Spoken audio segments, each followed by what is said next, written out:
नमस्कार जय दोस्तों, स्वागत है फिर से आपका आप यूट्यूब चैनल स्टडी नेट पर। दोस्तों यहाँ पर लोक शिक्षण संचालय मध्य प्रदेश की ओर से आज ही किस्ती में यानी 5/11/2024 किस्ती में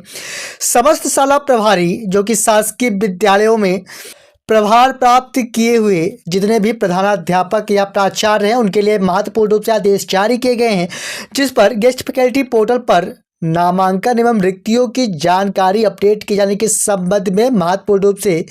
यह लोक शिक्षण संचालय की ओर से पत्र जारी किए गए हैं, जिस पर संदर्भित किया गया है 23/10/2024 की स्थिति में दिए गए आदेश को। दोस्तों इसके बारे में अगर देखें तो यहाँ पर बताया गया कि शाला प्रभारी के लॉगिन से अध्ययनरत छात्र संख्या की जानकारी कक्षा वार एवं विषय वार दर्ज की जानी है।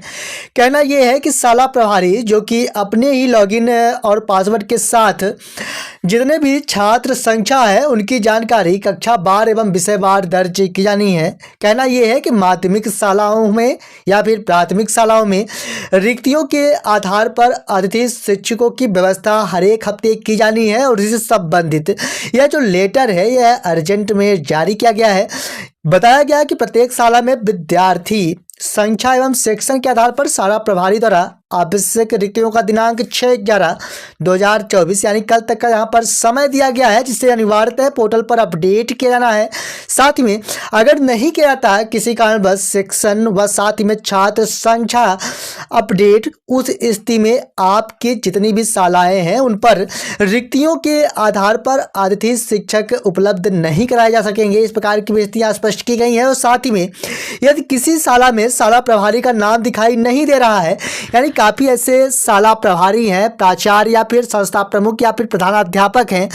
जिनका नाम दिखाई नहीं देता, यानी पोर्टल पर कतिपय त्रुटि के कारण उन सभी के यूनिक आईडी सहित अन्य जितने भी ऑपरेशन संबंधी कार्य है वे नहीं कर पा रहे हैं, तो उन सभी के लिए भी बताया गया है कि जिला शिक्षा अधिकारी कार्यालय अथवा विकासखंड शिक्षा अधिकारी अथवा बीआरसीसी कार्यालय में आप तत्काल अवगत कराएं और साथ ही में स्वयं को शाला प्रभारी के रूप में दर्ज कराए जाने की बात कही गई है। फाइनली यहाँ पर स्पष्ट किया गया है अतिथि शिक्षक व्यवस्था को लेकर कि जैसा कि इसके पहले निर्देश दिए गए थे कि हर एक हफ्ते अतिथि शिक्षकों की व्यवस्था की जानी है और रिक्तियों के आधार पर ही की जानी है, और जिस प्रकार से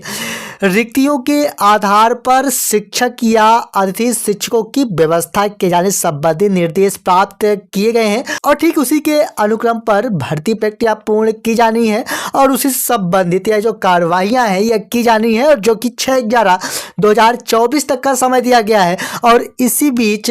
रिक्तियों का अपडेशन किया जाना है। अपडेशन उपरांत रिक्तियों के आधार पर अतिथि शिक्षकों की व्यवस्था की जानी है। तो यही कुछ महत्वपूर्ण रूप से आदेश है जो जारी किए गए हैं। और भी कोई अपडेट्स मिलती है सही अपडेट के साथ ही लेके आते रहेंगे, लेकिन जैसा कि आप जानते हैं कि स्टडी नेट एकमात्र ऐसा प्लेटफॉर्म जहां पर आपको पूरी तरह संतुष्ट किया जाता है, इसलिए अगर आप पहली बार चैनल विजिट किए हैं चैनल को सब्सक्राइब जरूर करें। मिलेंगे आप सब एक और नई वीडियो के साथ, तब तक के लिए धन्यवाद।